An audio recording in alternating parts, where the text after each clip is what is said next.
बिस्मिल्लाहिर्रहमानिर्रहीम। आज का टॉपिक है हमारा मोड। तो मोड हमारे पास डेटा में वो वैल्यू है जो सबसे ज़्यादा अकर हो रही हो, उस वैल्यू को मोड कहा जाता है। The value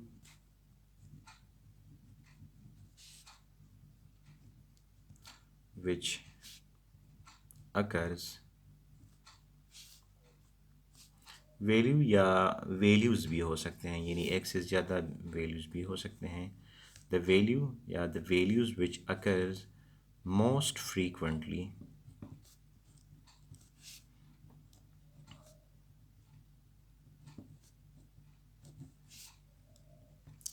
in a data set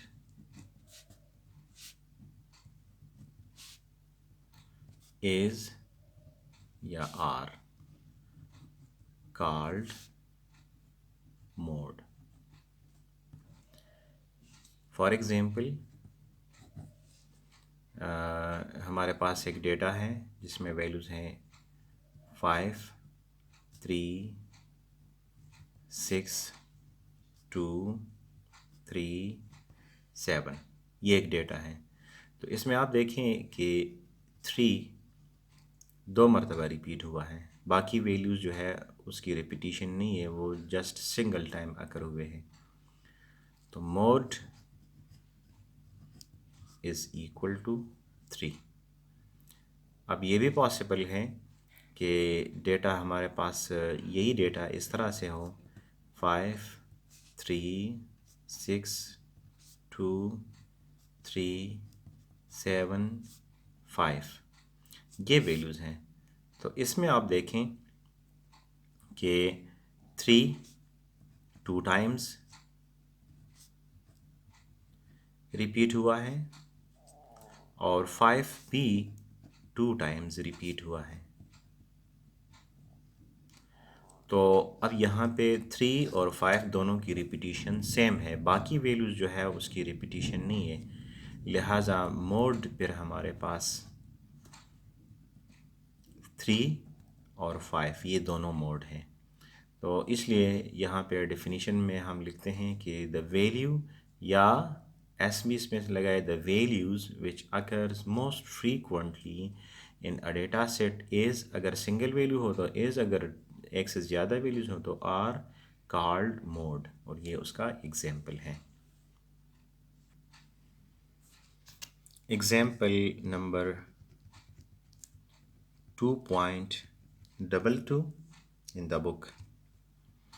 इसका स्टेटमेंट इस तरह है, times spent in minutes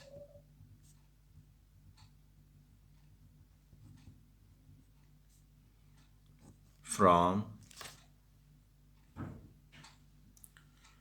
time spent in minutes from home to workplace by 12 employees of a small company are 18, 28, 23, 36, 12, 23, 47, 32, 8, 12, 26 and 31।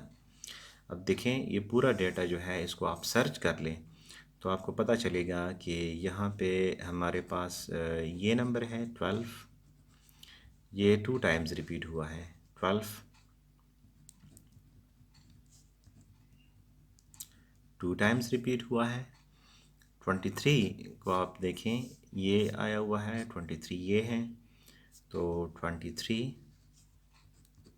ये भी 2 टाइम्स रिपीट हुआ है। इसके अलावा बाकी वैल्यूज़ जो है उसमें रिपीटिशन नहीं है, लिहाजा यहाँ पर ये दोनों वैल्यूज़ मोड है इस डेटा सेट के लिए।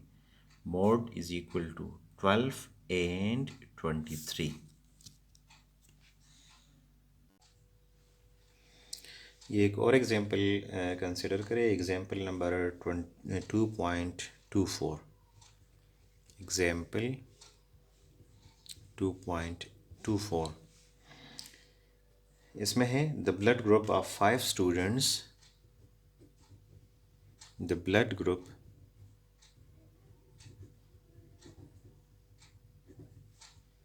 of 5 students in a statistics class are A, O, AB, O and A. Find mode. अब देखें डेटा को, यहाँ पे A है, यहाँ पे भी A है, O ग्रुप यहाँ पे भी आया हुआ है, A भी सिर्फ सिंगल टाइम है। तो ये दोनों ग्रुप्स जो है A और O ग्रुप, ये 2 टाइम्स रिपीटिशन है इसकी। Since A group and O group repeats 2 times, so mode is equal to O and A। अब यहाँ से हमें पता चला कि मोड क्वांटिटेटिव डेटा के लिए भी इस्तेमाल होता है और क्वालिटेटिव डेटा के लिए भी इस्तेमाल होता है। Now calculation of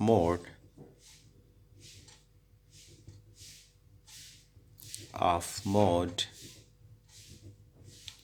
for discrete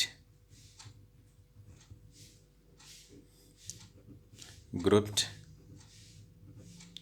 frequency distribution या discrete series frequency distribution।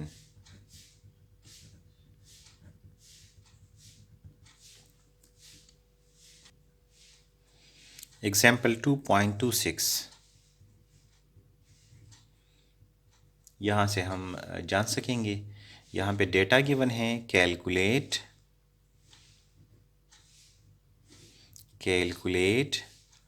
Mode for the following discrete frequency distribution. तो इस तरह के डेटा सेट के लिए डिस्क्रीट फ्रीक्वेंसी डिस्ट्रीब्यूशन में आपने फ्रीक्वेंसी को चेक करना है जो मैक्सिमम फ्रीक्वेंसी है। अब यहाँ पे इस डेटा सेट में मैक्सिमम फ्रीक्वेंसी हमारे पास ये 10 है। मैक्सिमम फ्रीक्वेंसी का मतलब ये है कि x की ये वैल्यू, इसकी रिपीटिशन मैक्सिमम है, लिहाजा x की ये वैल्यू मोड है। Mode is equal to 18। तो सबसे आसान तरीका है कि डिस्क्रीट ग्रुप फ्रीक्वेंसी डिस्ट्रीब्यूशन में जब डेटा आपको गिवन हो तो आप फ्रीक्वेंसीज़ को देखें और मैक्सिमम फ्रीक्वेंसी जहाँ पे भी हो उसके अगेंस्ट जो x की वैल्यू या उसकी करस्पॉन्डिंग जो x की वैल्यू गिवन हो, तो वो हमारे पास मोड होता है।